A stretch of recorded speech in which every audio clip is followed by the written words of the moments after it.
যুদ্ধের ১২তম দিনেও ইরানে হামলা অব্যাহত রেখেছে ইসরায়েল ও যুক্তরাষ্ট্র। তেহরানে বড় বিস্ফোরণের শব্দ শোনা গেছে। ইরান বলছে ১১ দিনে ১০,০০০ বেসামরিক স্থাপনায় হামলা হয়েছে। জবাবে তেল আবিব ও সেন্ট্রাল ইসরায়েলে ক্ষেপণাস্ত্র ছুড়েছে তেহরান। তারা বলছে ইসরায়েলের সবচেয়ে তীব্র আঘাত শুরু হয়েছে।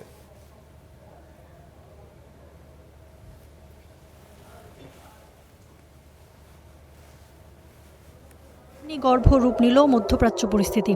একের পর এক মিসাইল হামলায় কেঁপে উঠছে ইরান, ইসরায়েল, লেবানন। রাতভর চলেছে হামলা পাল্টা হামলা।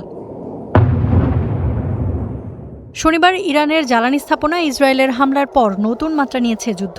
ইসরায়েলকে লক্ষ্য করে এবার ব্যারেজের পর ব্যারেজ মিসাইল ছুড়ছে ইরান। ছিল ড্রোন হামলাও। তেহরানের হামলার লক্ষ্য এখন তেল আবিব, জেরুজালেম ও হাইফা।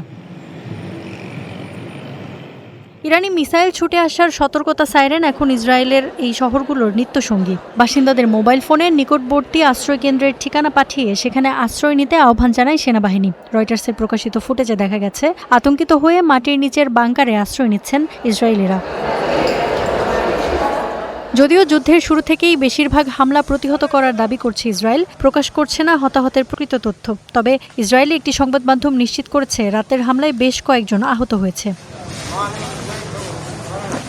এদিকে ইরানের মিসাইল ভান্ডারে পাল্টা হামলা চালাচ্ছে ইসরায়েল। শনিবার ইরানের একটি আবাসিক এলাকায় হামলা চালিয়ে ৪০ জনকে হত্যার পর রাতেও ইরানের বিভিন্ন বেসামরিক স্থাপনাকে লক্ষ্যবস্তু বানাচ্ছে। যুদ্ধ শুরুর পর থেকে ১০,০০০-এর বেশি বেসামরিক স্থাপনায় হামলা হয়েছে।